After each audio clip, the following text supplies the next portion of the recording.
I cambiamenti climatici, le variazioni dei prezzi anche improvvise del mercato, l'andamento meteo di stagioni che non sono più prevedibili, ciò nonostante il valore complessivo della produzione agricola veneta nel 2018 supera i 6 miliardi di euro, in deciso aumento più 8% rispetto all'anno precedente.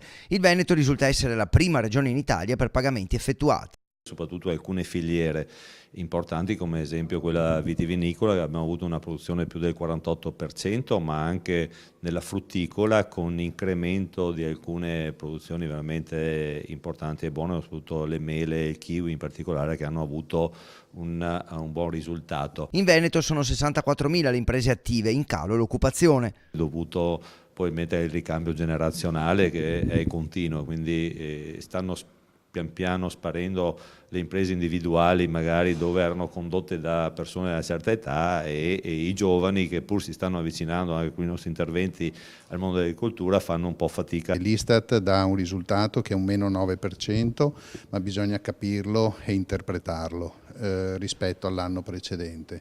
Ci sono alcune situazioni che dipendono dai cambiamenti climatici. Bene il settore zootecnico, carni e latte, male le carni bianche. Il Veneto, ad esempio, era il primo produttore nazionale di conigli. Qualche altro punto di criticità. I cereali, che ahimè ha avuto una battuta di arresto, soprattutto nei prezzi dovuti alle importazioni, chiamiamole sleali, da parte appunto di altri concorrenti europei, le barbabietole che sono in forte crisi e il tabacco. Gli interventi più decisi della regione saranno quelli per sostenere Barbabietola, un solo zuccherificio rimasto in Veneto, e per la lotta alla cimice asiatica che colpisce la frutta. Veneto Agricoltura, al fianco della regione, sostiene gli agricoltori e dice loro che non si devono sentire soli. Io voglio sempre trasmettere un messaggio positivo, quindi intanto la prima cosa è non mollare, assolutamente non si deve mollare.